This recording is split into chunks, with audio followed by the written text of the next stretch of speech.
Did you guys know that more and more the F1 student visa interviews are being rejected?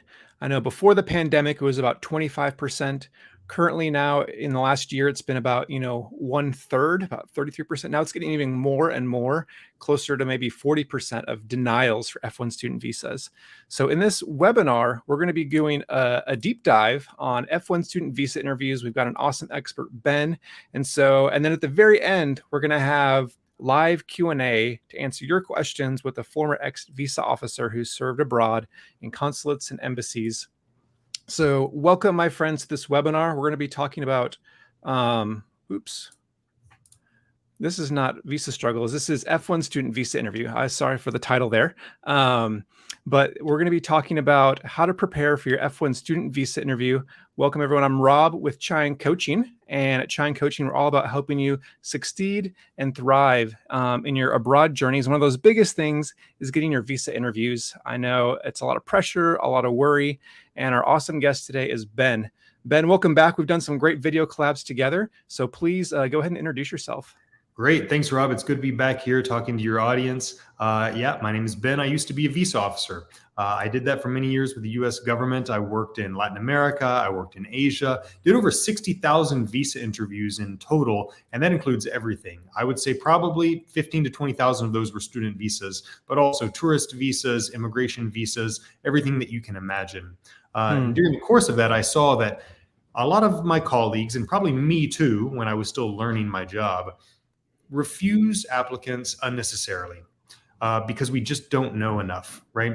And so then when I left the government, what I wanted to do was start sharing that inside knowledge about what's going on to make sure that everybody can get their visa issued. I hate to see somebody who's well qualified, who's got a good plan, who's got a good university that they've been admitted to, not pass their visa interview just because they're not prepared. Yeah. We love seeing the success. I love all the messages that we get of people getting their visa years, but it also breaks my heart. We have so many people that get rejections.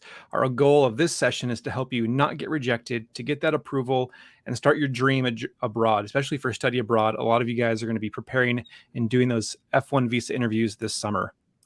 So I want to know, where are you guys watching from? I'm here in the Dallas, Texas area. Love getting to help out the students at UT Dallas, UT Arlington here in North Texas. I know Ben lives in Texas, but he's at the HQ of Argo there on the East Coast. But let us know in the comments, where are you guys tuning in from? Would love to see which city, which country, where our awesome audience is. So we've got Nepal, Pakistan, Nigeria. Welcome, friends, Nepal. I'm drinking some tasty tea here. Let me know if you guys are drinking some tea or coffee. I feel like the best learning happens over a cup of something tasty like some chai. All right, we've got India, Pakistan, Cyprus, Delhi, Uzbekistan. This is incredible. Nigeria, India, you guys, this is so fun. Iran, welcome, friends. Welcome. We're going to have a great crowd. Get ready for your Q&A as well. But let's jump in. We got a lot of great content to cover. Ben, why are F1 visa interviews unique? I know there's so many visa types, but what makes this one unique? What do people need to know that's special about this? Yeah. Well, the F1 visa, it's unique because it's got a very specific purpose, right? Which is to go to a university in the US or a high school or a postgrad or a language training school, to go to school in the US. A B1, B2 visa, it's really open-ended. You come in, you say you're going to go to Disney, you're going to go to business meetings, you're going to go to a trade show, you're going to go visit family. It's really open-ended. But the F1 visa interview is very targeted because you've got a specific purpose. That helps us, but it also kind of puts some boundaries on what we're going to be able to do in the interview. It helps us because we know this is exactly what the visa officer is interested in, right? You walk in, you've got your I-20 form, says the name of a university, a program, a duration, right? You're really clear about what you're going to be telling them. And they're not going to be surprised about what you're telling them, because it's, yes, I'm going to school. I'm going to study this for this long. This is how I'm going to pay for it, right? So they're expecting you to give them that information. So you've kind of got these guardrails on that kind of really do let you target in on what's important. And for an F1 visa interview, the two things that are the most important are your academics and your finances. For 90% of people out there, those are going to be the two important things. If you've had a visa interaction in the past and maybe you've gotten refused, or you have a family member that's immigrated, that might be that 10% that's got a different thing that might be the important part of the interview. But for most Okay. people, it's going to be your academics and finances. And the academics and finances could be, one could be strong, both could be strong, the other could be strong, and one's weak. You need to identify, okay, where's your strong point there? Is it your academics? Have you been admitted to a school with a great reputation, with strict entrance standards? Is it a higher level degree, a master's or PhD, where you can really highlight your academics? Or if you're going to a school that might not be so well known, do you have great financials to be able to support yourself? Is that what you want to focus on? Your personal financials, your families? You've kind of got those two things that you can balance out and decide how you're going to present your best self in front of the visa officer. Awesome. And with academics, does that mean like just the admit and the quality of the university that they're going to? Is that what you mean by academics? Yeah, it can be. So let's say, I'll give some examples. Some great academics would be if you've been admitted to Harvard, right? If you're going to Harvard for undergrad, you've been admitted to, the most famous, most prestigious university in the US. That's the thing that you want to say at the very beginning of the interview. When they say, okay, hi, what's your purpose of travel to the US? You say, Harvard. I am going to Harvard, right? You want that to be the first thing that they hear. But it could be, okay, you're going to go to University of Indiana for a PhD in linguistics. Okay, University of Indiana, it's a well-known state school. It's not Harvard, but it's a well-known state school. But you want them to know you've reached that level of a PhD. You've reached that high level. You're a very qualified student. If you've got a fully funded program, right, that shows that the school has recognized your academic excellence to the degree that they're going to fund your entire studies, right? So it could be a number of things, right? It could be that if you're going for undergrad at a university that's, we'll say mid-tier, you want to highlight that, how hard did you work to do that? Did you excel in your studies up until then? Did you get any awards? Were you honored in any way, right? Anything that you can do to show your bona fides as a student is going to help you. Yeah, all those credentials. I love it. And friends, if you're going to be watching this replay later on after this live, let us know also in the comments where you guys are tuning in from. Love to see where the Chine coaching community is from, where you guys are going to. So super exciting. Another important thing to consider with F1 student visas is the busy time and the busy seasons. When do the majority of these visa interviews happen? And when can people plan ahead so they don't get last minute or don't get a slot, and miss their, admit date? The busy time, it's begun. We're in the busy season now. From now until mid-September, it's going to be really busy because most people go to school in the US on that fall semester start date schedule. So most people are going for their visa interviews sometime before that. Now, I don't know if your audience knows this yet. Previously, there was a 120-day limit on applying for your student visa. So if your student visa program started in September, you could only apply for that visa up to 120 days beforehand. If you came into the embassy 140 days before your program start date, they're not going to be able to give you a visa, right? Best case scenario, they put you in 221G until it hits 120 days and they issue. But worst case scenario, the officer just says, no, you're too early, and they refuse you. That's what you want to see. Nowadays, thankfully, State Department making improvements. They removed that restriction, and now it's 365 days. So you can apply for your program in advance. So if you're going to a program that starts in January of next year, get your I-20 as soon as you can and schedule that interview early. It doesn't help you to wait until the last minute. It helps you to be early. So from now until September, it's not going to get less busy. So you want to get your application in as soon as possible. Plan ahead, but now you can do it even earlier. So take advantage of that. As soon as you get your admit and your I-20 and you commit, go get that visa interview done. That way you're not stuck fighting for the slots when it's peak prime time later this summer. So I love it. That's a great new tip. Now, another big piece of advice I want to share with our audience is how to prepare well. We think through the documents. I know we get a lot of document questions, just arriving the day of, what can people do to be in a good, just mindset, how to dress, and even just how do they function in an embassy, in a consulate before even stepping up to the counter. So what are those preparation tips for first-time visa interviews? Yeah. Well, I think the first thing that I like to tell everybody is that you're going to be nervous. Everyone's nervous. There's no way to not be nervous, right? You're going to go in there. There might be thousands of people in line with you. Rest assured, every single one of them is also nervous. That's the normal state of mind to be in when you go to a visa interview. So don't beat yourself up about it. Don't feel mad at yourself for feeling nervous. Expect that you're going to be nervous, and expect, okay, how should I prepare in order to do well, even though I'm nervous, right? That's the way to think about it. And when you go in, it's also good to know what to expect, because if you know what's going to happen, when those things happen, you think, yep, this is exactly what I expected. This is how the process is going to be. If you have the opportunity, walk by the embassy the day before and see, okay, well, I see where the line is and how the people are filing in. So you feel a little bit more familiar with the process. You're going to go in. There's going to be local staff from your country that are outside routing people into different lines, sorting you into different time slots. Then you enter depending on your embassy, the format's different, but you're going to enter the interior space. You're going to go to an intake window where they're going to take your passport and your documents. They're going to make sure that all the data is correct. This is not your visa interview. This is just where they're checking to make sure that your name in your passport matches the name in the system, that the passport number matches, the date of birth is correct, that you've got the I-20 form, that you've got everything, you've got your DS-160 confirmation page. They're making sure that you've got all the documents correct and everything's spelled right? Next, you're going to you might be going to a window where they're just going to take your fingerprints to confirm your identity. They're going to make sure that you're the person who's standing there with that passport.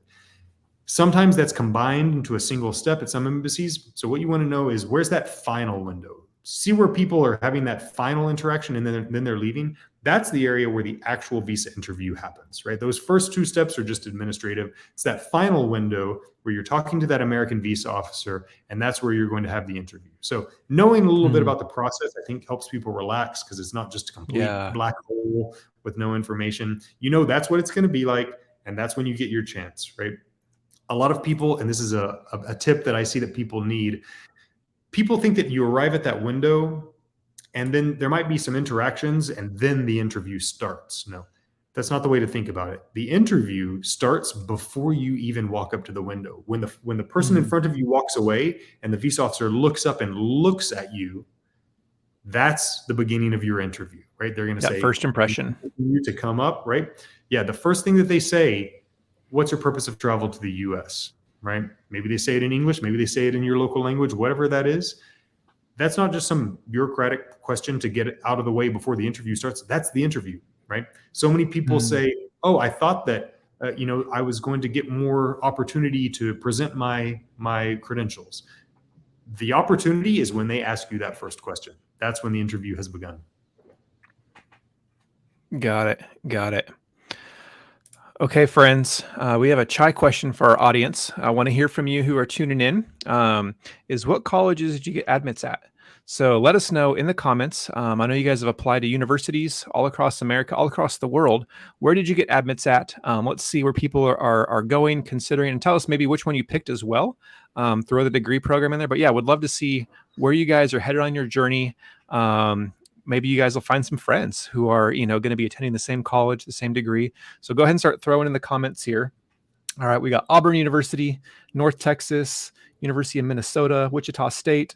Very cool. So all over the country, Pace University, Buffalo, Texas A&M, Western Illinois, Houston. Oh man, you guys, these are great. IT Chicago, Portland State, Western New England. Man, you guys have some great admits. This is super cool. Yeah, keep throwing those in the chat. Replay family, again, throw those in the comments. Want to see where everyone's getting those admits to for our chai question. Ooh, Florida, St. Louis, Regis University, Ohio State, North Texas, NC State, and GIT. Man, we've got some other great videos as well on a lot of these. So make sure you guys check those out on our channel, reviewing those. If you guys didn't know, myself and Argo, we're very active on social media as well. So you guys can follow us on Instagram, LinkedIn, to get more tips, more advice. I know Argo's got a YouTube channel as well. Ben's put some great videos there. So make sure you guys are subscribed and following outside of this video to get great content, more tips. A lot of your questions can be answered in those places. And again, for those of you who are tuning in later, this is a fun webinar, and Ben, a former visa officer, is talking about F1 visa interview strategies. We've talked about some great topics, how to prepare well, what to expect, but now we're going to get more tangible. We're going to be talking about the common questions, red flags. So we've got some more great content to cover about F1 visa interviews, along with doing your live Q&A at the end. So get ready. Make sure when you guys type your questions that they're really clear and understandable. And we're going to get to those in just a few minutes.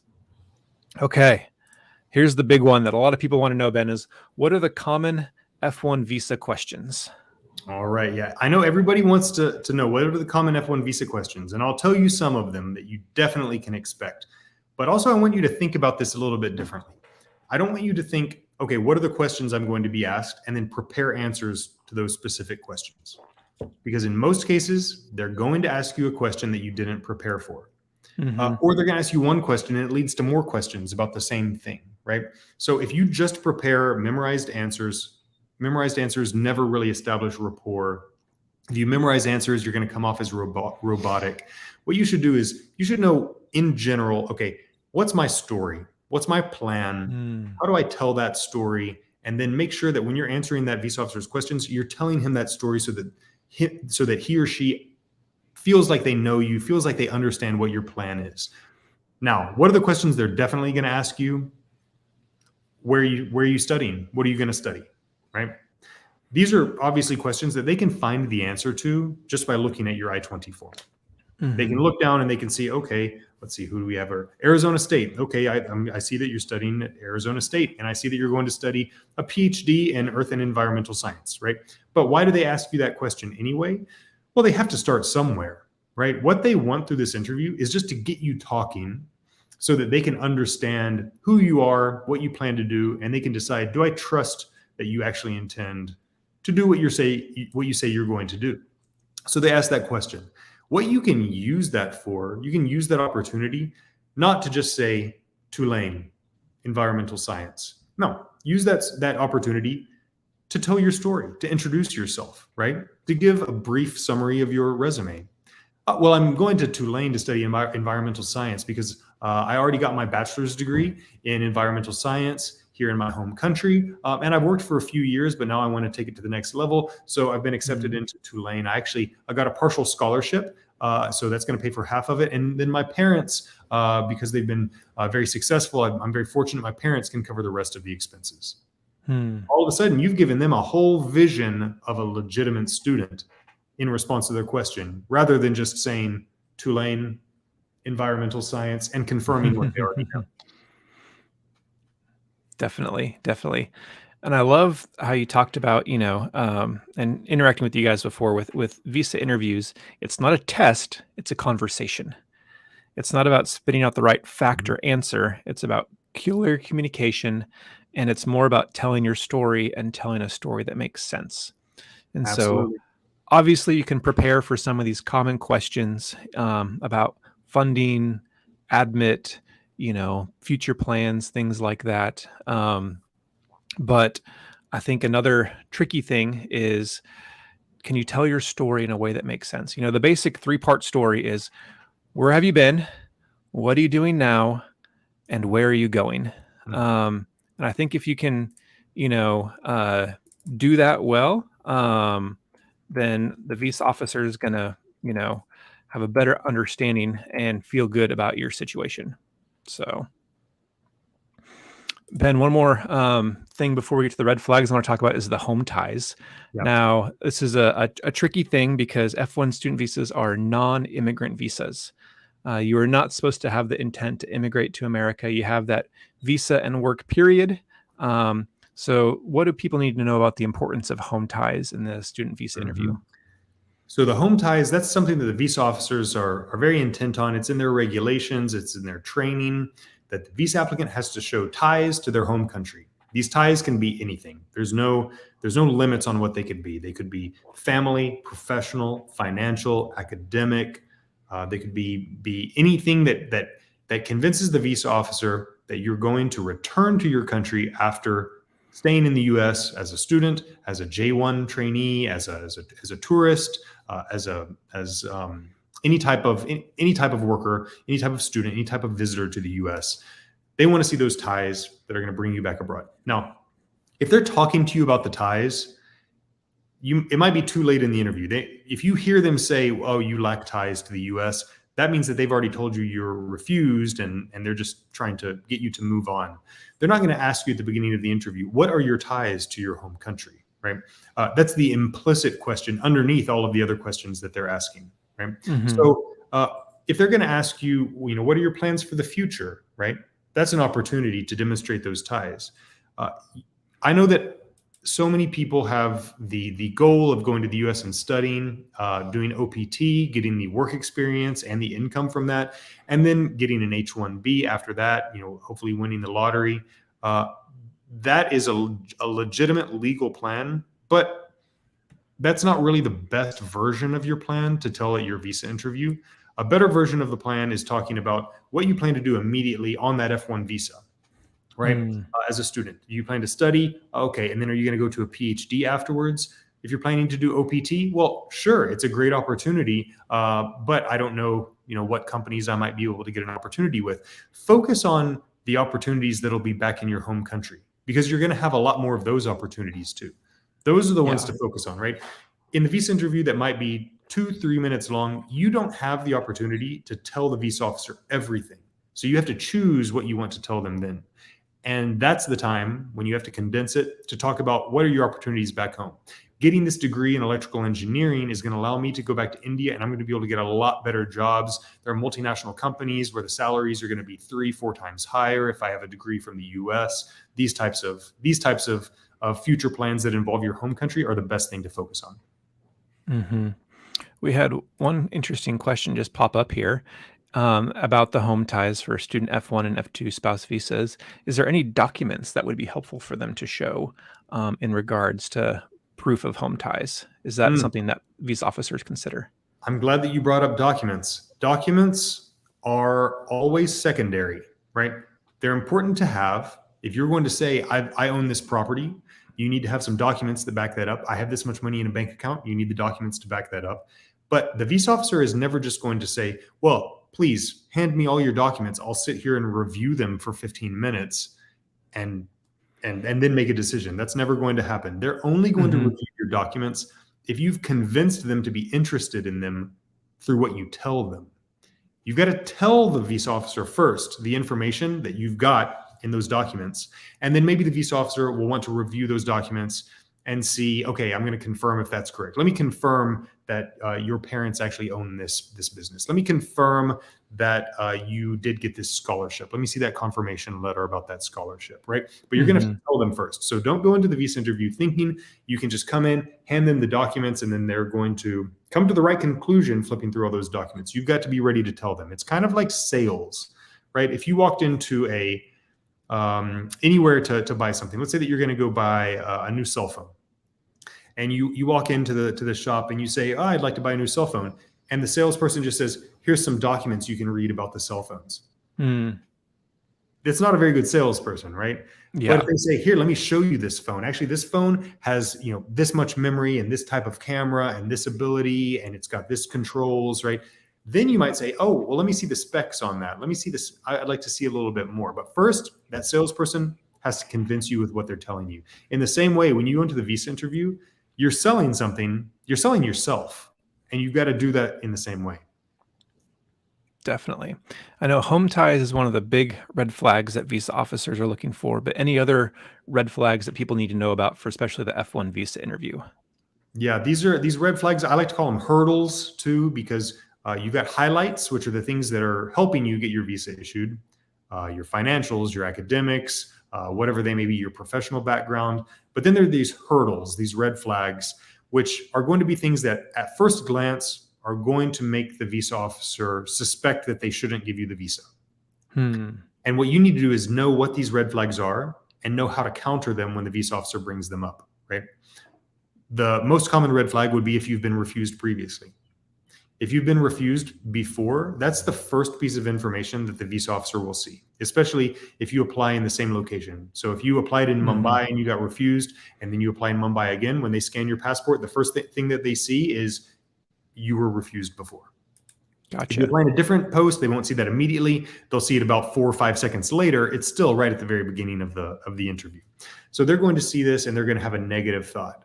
You need to know, okay, they're going to think that I should get refused because their colleague already refused me, and you need to be ready to counter that. How do you counter that? Usually by bringing up whatever your most stellar point on your resume is, right? So if you got admitted and you had a partial scholarship, but you got refused before, you walk into that interview and they say, okay, what's your purpose of travel to the US? You say, I'm going to Tulane to study environmental science. I applied before and I was refused. I'm not sure why, because I got a half scholarship to fund my studies. It's an academic scholarship because I've done so well in my undergrad. And my parents, I'm fortunate, they've been very successful and they can pay for the rest of it, right? Putting it into that context, a lot of times they're going to ask that question, what's changed since your previous refusal? Answering that question directly is usually not the best tactic to overcome that prior refusal, because that question is a trap. That question is actually the visa officer trying to find the easiest way to end the interview, because they're told by their managers, if nothing's changed since a previous refusal, you should just refuse them again. That's a way to make their jobs easy, right? Yeah. So when they say this, they're trying to get applicants who are going to say, well, nothing's changed. Or they say something irrelevant, like, well, last time I said my father was my sponsor. This time I say my mother's my sponsor. That's not a real change, right? Yeah. And so then they think, okay, wait, they just gave me permission to refuse them again. But what they can't ignore is if you give them information that makes them think that you should get issued your visa. So if you've got something like a scholarship, right, or the university where you've been admitted, right, or a grant or a graduate assistantship, or if your family has funds and they're able to pay for your studies, whatever that stellar point on your resume is, bring that up at the beginning. Because if they get that thought in their head, they want to make the right decision. Visa officers want to make the right decision. In fact, they believe that they are making the right decision every single time. So if you tell them something that makes them think, oh, wait, why would this person be refused if that's true? They're going to investigate it to see if it's credible and if it changes their mind and if they're going to issue that visa. So first thing, very beginning, counter those red flags, bring up that information. Another red flag would be if you've got a family member who is in the US. Right? If you just say on your resume, there's part on your DS-160, there's a question that asks if you have any relatives in the US. You can put their names and their relation to you. So if you just say, yes, my brother's in the US, they ask you, oh, your brother's in the US? Yes. Know that the visa officer is always trying to think what's the most negative possible scenario here. So when you say that you've got a sibling in the US, the first thought that visa officer has is, oh, did they somehow stay in the US illegally? That's their first thought. Right? They're thinking, ooh, if it's illegal, then I'm going to refuse them, right? Or if it's an overstay, or if it's a change of status, right? So if somebody goes on an F visa and then gets married and gets a green card, the visa officers, despite that being completely legal, might interpret that as negative. You've got to add context. You've got to add the story. If it's to an H-1B, definitely add more details to let them know, hey, this was a prestigious transfer. Oh yeah, my brother went to the US and he studied at University of Minnesota, and now he's working at Intel as an engineer. Okay, that's a whole different path than, oh, my brother went on a tourist visa and then applied for asylum and that was refused, and then he got temporary protected status, and then he went out of status, and then he got married to a US citizen, right? That's a completely different story. So if you get that good story, definitely highlight the good parts and show, yeah, I've got a family member that did things the right way. On the other hand, if you've got a family member that did things in a way that the visa officers are going to interpret negatively, you need to draw a differentiation. Yes, my sister did this, but I've got a different situation. I've got a different plan, right? You have to acknowledge those negatives and then give the information that counters it. Yeah. Speaking of what you just mentioned, Shadi's asking, is winning a lottery before, I'm guessing a DV lottery, beforehand, would that be a red flag when applying for a different visa? Well, if it's a H-1B lottery, then no. But if it's the DV lottery, it could be, yes. If you actually get selected in the DV lottery and put in an application for it, and especially if you've appeared for an interview for that DV visa, that's going to show up in their system. And applying for a DV visa shows immigrant intent, right? You showed up for an interview to get a green card visa to go to the US. So then if you go in the next year and say, no, I have no immigrant intent at all, it's going to be much harder for you to prove that to them, right? because they're going to say, "What? Well, I've got immigrant intent right here in my record, right? You submitted the documents." Yeah. Usually, though, if you just apply for the DV, that's not something that they're considering in the interview. Gotcha. Thanks for clarifying that. All right, and before we jump into the live Q&A, which I know we've got lots of awesome questions here in the chat, I want Ben just to tell us a little bit more about Argo Visa Coaching. The Argo is an approved China coaching partner. We love working together, seeing this incredible success. They have a really cool technology tool I'm going to show you in just a second after Ben tells you a little bit more about Argo, and then we'll jump into the live Q&A. Great. Thanks, Rob. Yeah, Argo Visa is a network of over 25 former visa officers who worked in 35 countries, speak 14 different languages, and collectively we've done over 1 million visa interviews. We were all the officers sitting behind those windows, making those decisions, reviewing visa applications all over the world. We know through our experience all of the regulations related to any visa type that you can think of. And also, we know what's going on inside the minds of visa officers. We know collectively what the culture is, what influences their decision, what are their priorities, what are their values, what are their stressors, what are their incentives, so that you know how to go in a super short window of time, get them the information they need to make the right decision and issue you your visa. So you can go to our website, argovisa.com. That's where you can book a meeting with one of our team members of visa officers. We're going to pair you up with the visa officer that worked in your country, that knows your type of visa situation. If you got something that's really complicating, perhaps like an OPT problem with a different employer, we've got officers that are specialized in that.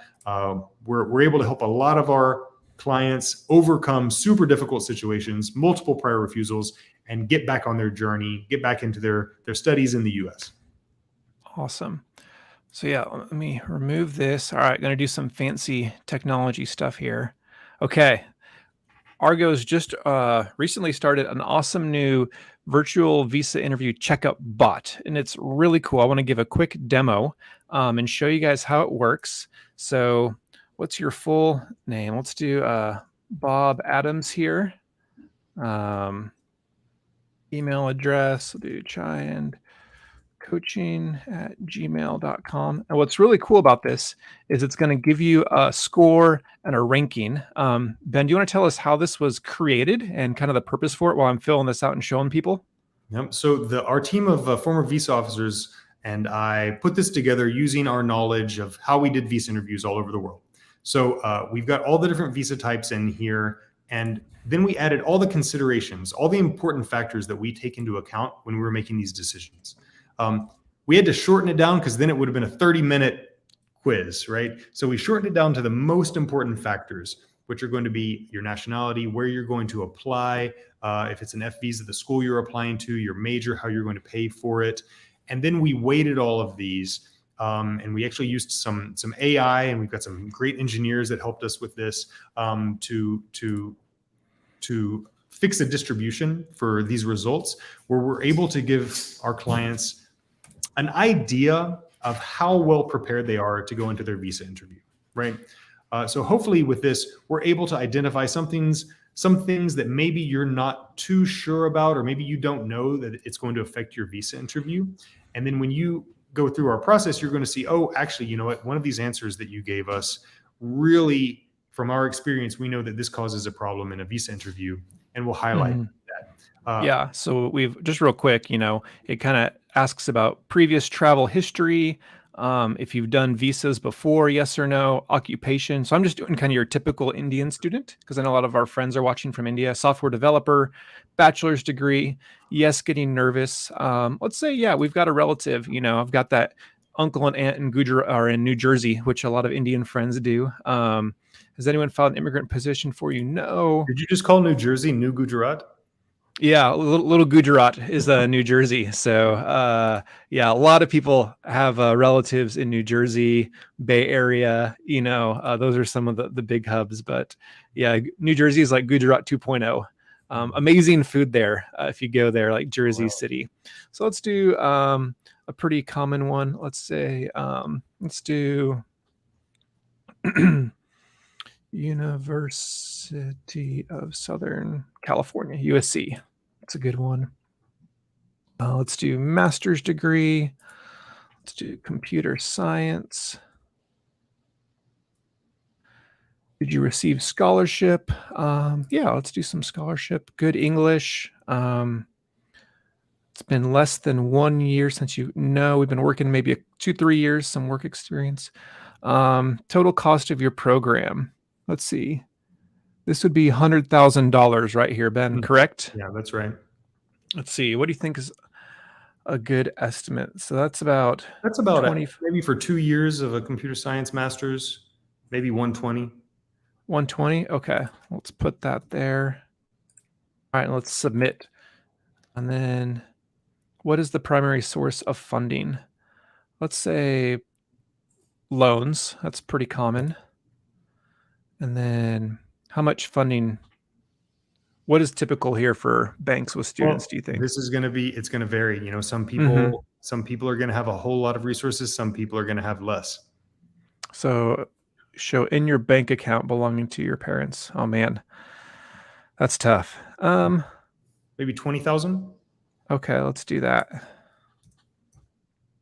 20K. So I'm getting a good idea of where we're going to come out here with our assessment. Maybe, you know, your parent, let's say they don't own any real estate. Yep, that's exactly where I would have put this. And so we're over 50% because yeah, give us why this breaks down like this. We're going to USC, right? We're going to a good university. We're going for a STEM major.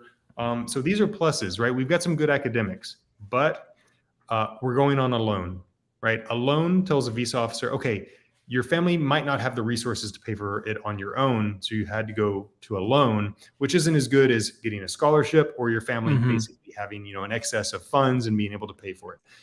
So it's going to be harder to explain the finances. I also noticed that we said that this person had never traveled outside of their home country before, right? And so no prior travel is also something that makes the visa officers a little bit hesitant, because what they're trying to guess is, if you travel abroad, will you come back?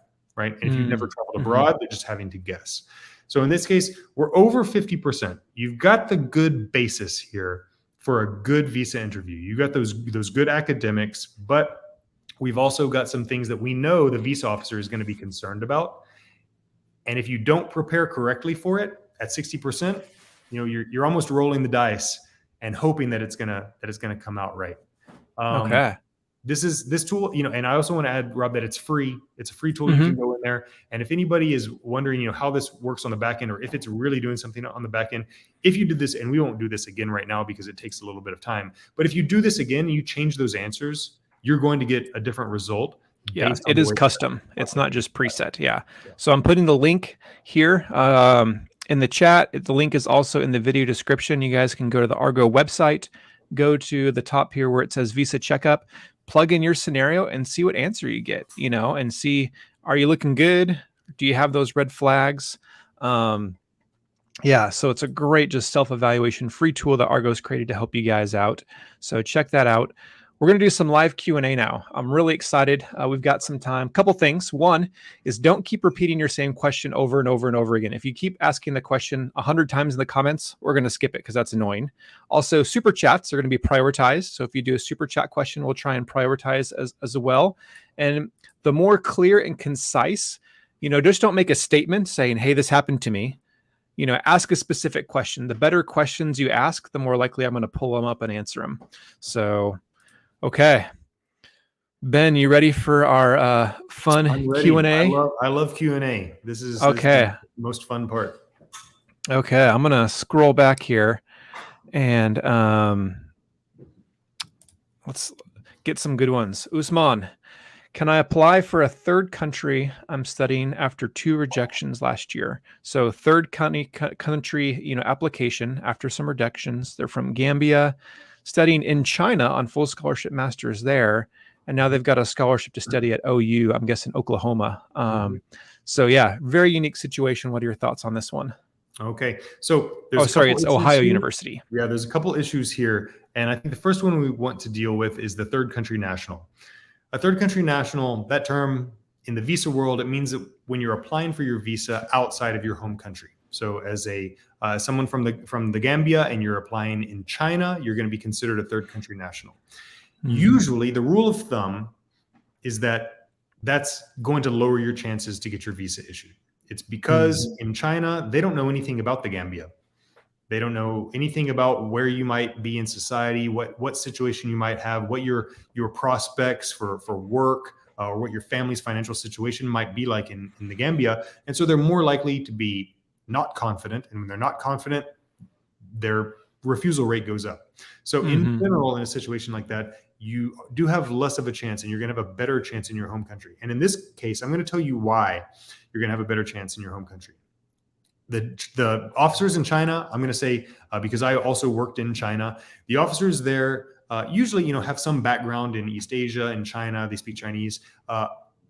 Maybe they have some familiarity with West Africa, but most likely not. And so they're going to think, okay, well, I don't know anything about this country. Their confidence is going to be lowered. Even though you're in China and you're studying on a full scholarship, their confidence is going to be lowered. But let's think about this if you go to the Gambia. In the Gambia, you go there, and who are you compared to the other visa applicants there? Well, you're from the Gambia. You've been in China abroad. Number one, you see, oh, well, this is someone that's been studying abroad on a full master's. You look way more impressive compared to the other visa applicants in the Gambia than you do in China. A lot of students are in China studying, right? Except you're the student whose country they don't know. In the Gambia, they know you, right? You can tell them about your family, what your family does, what the financial situation is. They're going to understand that because it's in the right context. And they're going to think it's more impressive that you were studying abroad and had a full scholarship in China. So you're probably going to have a much better chance applying in the Gambia than you are applying in China. That's great. Very practical question. Do they need to be clean shaven, or are beards allowed when coming for a visa interview? Beards are allowed. Beards are allowed. I had a beard as a visa officer. I have a short beard now. Perfectly okay. You do need to be clean. What I would say, people want to know what you should wear to the visa interview. You should wear whatever you would normally wear when you're trying to present your best self. If you're a student, wear what a student would wear on a day when they're going to school and maybe they're going to give a presentation, right? If you've never worn a suit, a three-piece suit with a tie in your life, don't go out and buy a new one. Don't borrow one. You're not going to feel comfortable. You should wear what you feel comfortable in, right? You shouldn't wear a tuxedo. You're not going to your marriage. You just need to look smart, clean, and representative of who you are, which is, if it's a student, you can look like a student. I like it. All right. Bob the Builder's asking, is it considered bad to take a gap year? So, they finished their bachelor's undergrad. They want a year to prepare to do all these exams and tests and stuff before going to master's. Yeah. Just from an academic standpoint, I don't think it's a bad thing. If you can do some work experience or internships in there, that definitely helps. But I think more importantly is just communicating your situation on what you did during that gap year, so it makes sense to the visa officer. Anything to add to that? That you're exactly right, Rob. The thing to not do is just say, I was unemployed. Okay, then you've given them no information. They need a story, right? They need a story. They need a narrative. They need to know who you are. That's the only way that they're going to feel confident, especially if you've got a gap. Those are those potential red flags. A gap in your studies makes you a non-traditional student. They need to know, okay, what's this gap all about? Gap year, that term, if it's a gap year that you can talk about in the sense of, taking time off, experiencing some things, trying some different things, saying gap year, that's something that kind of relates to a concept they have in their mind of, oh, a gap year, right? I know about that. That's different from there's a gap on the resume and someone was unemployed. Completely different images that they're getting in their mind. So yeah, you can do that, but don't assume the visa officer knows that you were preparing for your GRE and TOEFL. Let them know, I was doing this. I was full-time preparing to take my test to get the best admit that I could. Awesome. All right, Ansar, thanks for the super chat. He's asking, I was deported from Saudi Arabia to India on an emergency certificate. My passport was confiscated by my sponsor. Can I get the F1 visa approval to study in the US? Or what kind of impacts will that have from their kind of immigration and travel history? Well, countries, most countries in the world are not sharing information about immigration issues. So in this case, I can't say with certainty, but I'm going to guess that Saudi Arabia's immigration information is not being shared with the U.S. or with any other countries. They're not sending that information out. So if it's just a purely an immigration matter, I don't think that's going to be information that they're going to consider in your US visa interview. If there was something criminal associated with it and it's put into a criminal database, then there is the possibility that they're going to know about it. Anything that goes into, an Interpol database, that information does get shared between countries way more often for law enforcement. And so that stuff might pop up and they'll be able to look into that. But with something like this, without more information, I wouldn't be able to say. Gotcha. All right. Okay, so this one I think relates to a lot of people. People having multiple rejections. So this person was refused 2 times. Next is their 3rd attempt. Going to University of North Texas. For people who have 2, 3 rejections, what would you suggest? All right. Well, then the number one thing I can tell you is don't do the same thing you did the last time. Yes, that's the first thing. And expect something different to happen. Yeah, if you do the same thing, you should expect the same result, right? Same inputs, same outputs. It's possible some people have gone in for an interview, gotten refused, come in again with the exact same plan, given the exact same answers, and then they've been issued. The reason is because we all knew when we were visa officers, there's always somebody, let's say, the rare 1% of our colleagues who's making really bad decisions. And when we would see that, okay, well, Joe Schmo over here refused someone last week, I'm not considering that a negative against them. They're going to get a fair hearing again, right? So that can happen, but don't roll the dice. Don't think, oh, maybe that will be me, right? Take control of the situation. Know that you can be an active participant in your interview and you can change the way they're going to think about it. In your case, what I would do working with you is I would want to know everything that happened in those first 2 interviews. The first interview especially, because that's when the tone was set. That's when that initial decision was made. I would want to know everything that was on your DS-160 and every question that they asked you and what your answers were. Not just the questions, but what your answers were, right? Then we have all the inputs that went into that visa officer's decision, right? All your DS-160 and all of your answers to their questions. From that, I can know from my experience what was going on in their mind, right? Why did they refuse? What information would they have recorded to tell future officers, this is why I've made this decision and why this might happen again? Then we can start to strategize, why did they refuse? And now how can we change their mind for the next time? What you need to do if you're going to do this, in the next few hours and you don't have time to get help, you need to think, okay, what is the reason that I got refused?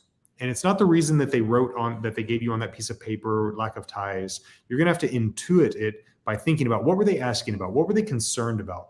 What was their major doubt about my application? When you go in for the next interview, that's the first thing you need to address and talk about when they ask that first question. Yeah. And new strategy. Depending on the time, if you've been refused once, twice, 3 times, getting on a coaching call with Argo Visa, they're going to help you break down, decipher, and see really, with a good idea of where those refusals are coming from and how to pivot and have a better strategy. Frank, this is a good one. They want to learn how to kind of restructure or communicate that their uncle is sponsoring. A lot of people might have an uncle in country, out of country, so how can you communicate to a visa officer that their uncle, not their parents, but another relative is sponsoring their education? What's a good way to talk about that? In a lot of countries, having somebody like an uncle sponsor education is really common, right? In the US, it's not so common. I think that most of the officers in countries where this might be more common probably know that it's more common, but still, intuitively, it doesn't feel so natural as parents sponsoring, right? So don't just say, my uncle is sponsoring me and leave it at that, right? Because the first question is going to be, well, is it your real uncle or is it just some person that you call uncle, right? That's going to be their first thought, right? Is this just some non-relative benefactor who's going to pay? But then you also want to give the context of how this uncle is able to sponsor you, right? Where does their funding come from and why they would be willing to sponsor you, right? So if it's, okay, well, my uncle is going to sponsor me because, it's my mother's brother. There you're saying, okay, it's my actual blood relative. It's my mother's brother, and he's been really successful in real estate. So he's actually helped a couple of my cousins go to college as well, and he wants to help me too because he's kind of the the person in the family who's been the most successful. And I have always been a good student, and so he wants to sponsor my education. A simple explanation like that is going to do way more for you than just saying, "Oh, my uncle," right? That's great. All right. Ajarawal, thanks for the super chat. His brother is in the U.S. on H-1B now and applying to the same university where his older brother passed out from, graduated from. What impact? I know this can be common where siblings go to the same university as before, with that familiarity, especially, one like Texas, UT Arlington, very common with international students from India. So yeah, how can people talk about that with family there, already graduated, working now, and same university? Yeah. Well, this is one where you do have family in the U.S., right? So just saying I have family in the U.S. is gonna lead to a negative thought. You need to make sure the visa officer knows that your brother's on an H-1B, right? Which is a good thing. That's a good thing because it shows, oh, this family is doing things right. They're applying for the change of status. They're doing something that it takes a high level of qualifications to get into. Also graduated from the university in the U.S. So when I go to this interview and I'm going to say I'm going to go to this university, I would actually say this is one of my highlights, right? Maybe you've also got financial highlights. Maybe you've also got some academic highlights. This is another highlight that I would want to bring to the forefront. And I would do it at the very beginning when they say, what's your purpose of travel to the U.S.? I would say, well, I'm going to go to the University of Texas at Arlington. It's actually the same university that my brother graduated from, and he's in the U.S. now on an H-1B visa as a software engineer working for company X, right? Letting them know that entire story. So one, they don't ever start thinking negative things when they see that you got a family member in the U.S. They already know the story. And two, they already see, oh, this family does things the right way. That's great. Here's an interesting one. Someone's got their interview coming up, but because of a non-disclosure agreement, they can't talk about their specific work with a kind of a tech ed company, working for 5 years. So how can they talk about this in a way that is helpful for a visa officer? Have you faced this before doing visa interviews? The visa officer, I can tell you this right now, will 100% not accept if you tell them that you can't talk about your work because of a non-disclosure agreement. It's kind of like, I don't know, talking to your attorney, right? Your attorney's not really able to help you if you don't tell them what's up, or if you're in court, right? I don't know what would happen in court if you said that. But yeah, we'll stick to the visa interview example. They're not going to accept if you say this. You'll have to make the decision about whether you're going to talk about your work or not. If you can talk about your work in a way that doesn't violate that agreement, then you should do that. But if this agreement says you can't talk about it at all, that's really going to hurt you.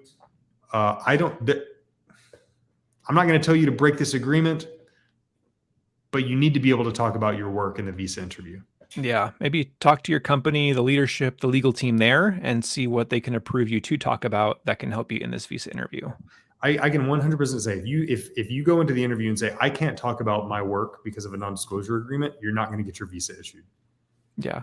Communication is important. There's some nefarious stuff going on, or at least maybe there's sensitive work going on. Yeah. All right. From Rahul, they have their graduation in December. A huge issue, a lot of our student friends, is parents not being able to get those travel visas, the B1, B2, because of the backlogs. Even though trekking regularly, I know at one point it was like a year wait just to get a slot. So what are tips for people to get dates, even just trying to, several months in advance? What would you say to people who are trying to help their family with this? All right. So the first step is you've got to get a visa interview scheduled, right? So if you look and you see that there's none scheduled during the time that you want it, you've still got to schedule the appointment because that's the only way to request an expedited appointment. So you've got to get that appointment scheduled and on the books.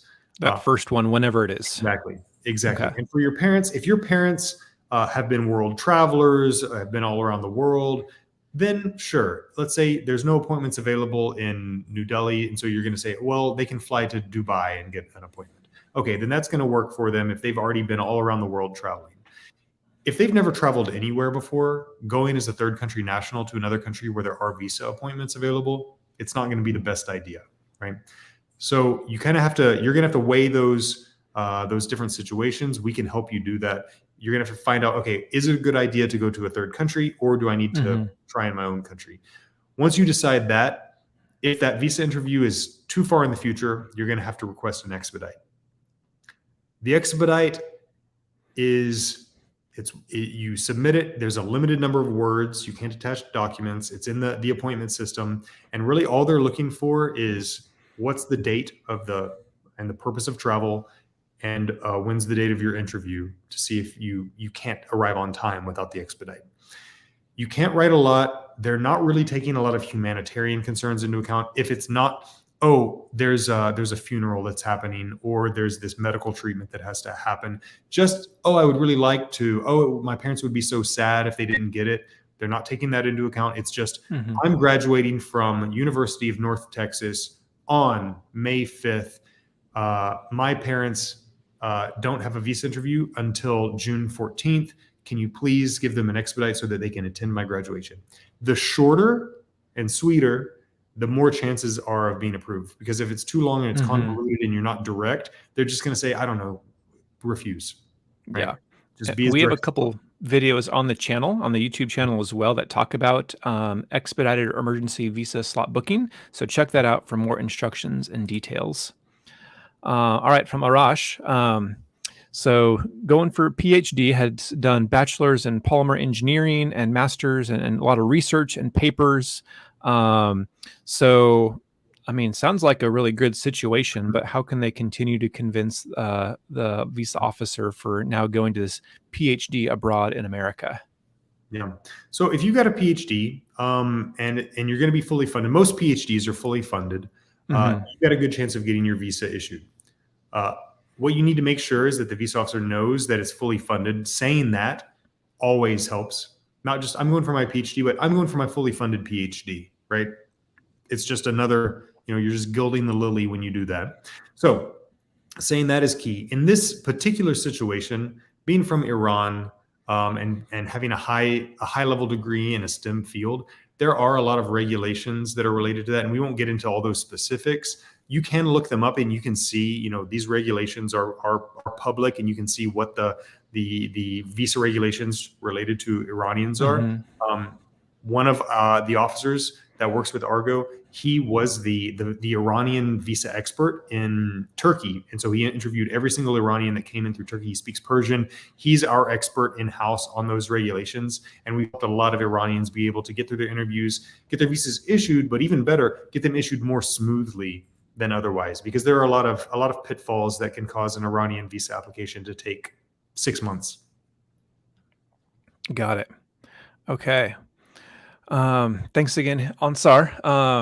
So another unique situation here. They were kind of maybe attacked and beaten up the other day and reported to local police. So maybe this would kind of put them in the category of, a police report, or, something in relationship with the police, and then surrendered themselves in the consulate general in India in Saudi Arabia. And this is what led to them getting deported.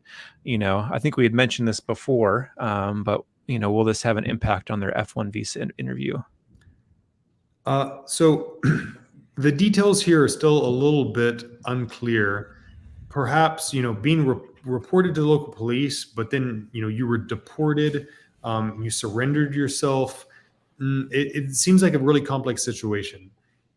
If you were arrested, I think you should assume that there's a good chance that there's a criminal record.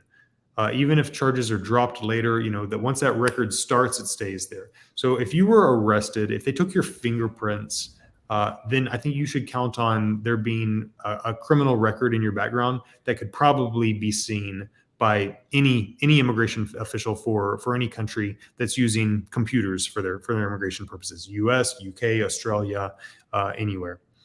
So in this case, these details, it sounds like there was an interaction with the police. Then there was a problem. You were deported. I'm gonna say that you should assume that this is going to be a negative at your interview. And be ready to talk about it when it's brought up. Right? Don't just be like caught in the headlights with nothing to say when they bring it up. Expect they're going to bring it up and know how to talk about it in a concise way. Don't give them a long yarn that's going to take 10 minutes to tell. Tell them something in 20 seconds that sums up the entire story in a way that lets them feel confident they know everything. And 2, makes them feel assured that there's nothing to worry about. Yeah. Rakshit's got a great question here. What documents will my brother need to provide me if I'm adding him as my sponsor? He's working or residing in Germany, so got a relative in Germany sponsoring. I'm guessing maybe someone coming to the U.S. How can they have good documents and communication for their visa interview and application there? So choosing one person as a sponsor, you do have to choose one name in your DS-160. But in the visa interview, when you're asked about finances, don't limit yourself to just talking about one person. Talk about the entire scope of your financial funding. A brother paying for something, also in the American context, is less common, right? So you're going to have to explain this more if you're putting your brother as a sponsor, right? When they say, okay, wait, who's sponsoring you? I think a better answer here would be, well, it's going to be my family, my parents, and my brother are going to be sponsoring me. My parents do this, and my brother does this. He's working in Germany and does this, right? If you just say, my brother will pay, okay, you're leaving open a lot of questions. Why? How does your brother have the money to pay, right? Oh, he's in Germany. What's he doing in Germany? What status is he on in Germany, right? If your brother is in Germany on a status that would be a bad status for in the U.S., let's say, an asylee. Asylum, while it's fully necessary, the visa officers, unfortunately, interpret it as a negative. So if your brother's in Germany as an asylee, saying that he's going to sponsor you is actually going to be a negative because you're going to have to explain what he's doing in Germany. Why is he in Germany? And then it comes up that he's an asylee. They're going to think, well, this family claims asylum when they get to another country. So it's not going to go well. So in that case, you would want to change it and have your parents as your sponsor. Yeah, that's good. Ben, we've crossed the hour. Do you have a few more minutes for some more questions? We've got Let's a lot of great ones. Yeah. Okay. All right. So Tusif, thanks for the super chat. They've got a 2-part question here. As my husband has a green card, I also applied for an I-130 last month. Would the I-130 affect my education visa, which I already have one? Is this a good approach to apply for a student visa and then continued, or should I not apply for one?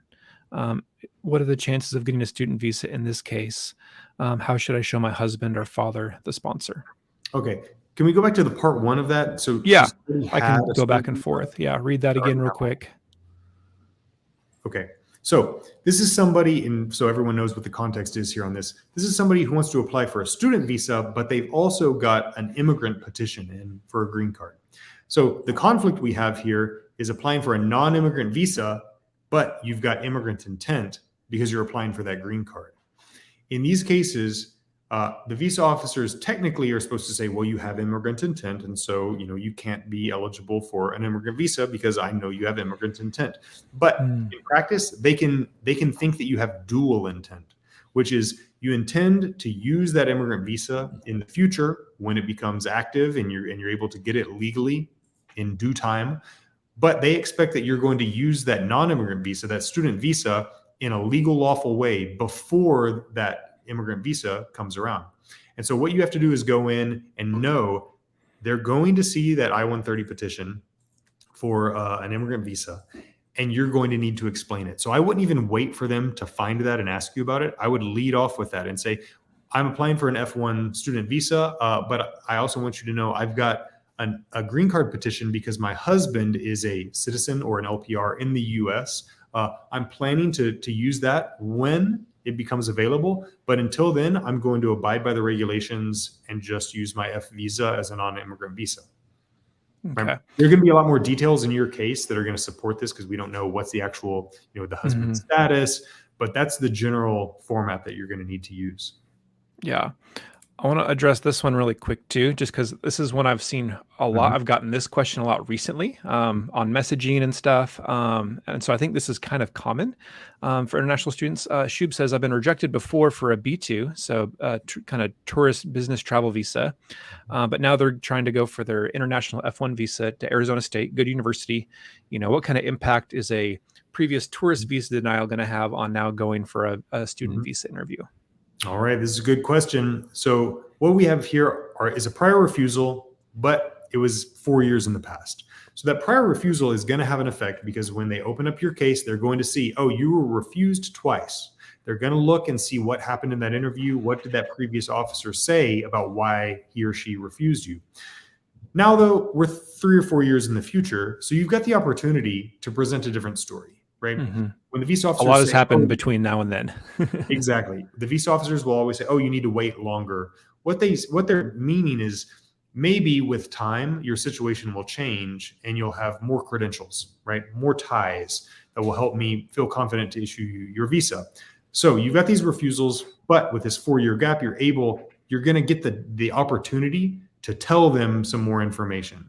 So first of all, analyzing what happened in 2019, right? Figuring out what happened in those interviews and what might be the concern, because that happened 4 years ago for you. But for that new visa officer, they're going to open it up and read it today, and it's happening like it's today for them, right? So you're going to have to address whatever those previous concerns were. And then talking about what the plan is, right? Yeah, I applied for a B1, B2 in 2019 to go as a tourist. I don't know why I was refused. I had this job, I had these studies, I was doing this, and now my plan is to go and get an F1 at ASU. I'm going to be studying whatever it may be for a master's, right? Explaining that situation, showing the change, right? Addressing what happened in 2019 and then showing that change. That's great. Everyone, this has been awesome. Again, I highly recommend you guys go check out that Visa Checkup bot where you can put your situation in, get the score. We've put the links there. And yeah, if you need more help to figure out why you've been rejected, how to prepare, how to communicate, how to tell that story that makes sense to a visa officer, reach out to Ben and his other colleagues at Argo Visa. Because they're going to really help you guys out and get that success. We've seen so many amazing success stories because visa interview season, he said, is upon us. It is happening right now over these next few months. And we want to make sure it's one and done, one visa interview and the approval. Ben, thank you so much for your time, your expertise. I learned a lot. Yeah, thanks for hanging out and serving our China coaching community. Thanks, Rob. It's always a pleasure to talk to your audience. They've always got great questions.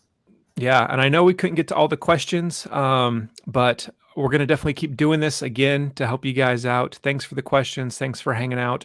And put some more in the comments after this video, and we'll see if we can get to them there. Thanks, everyone.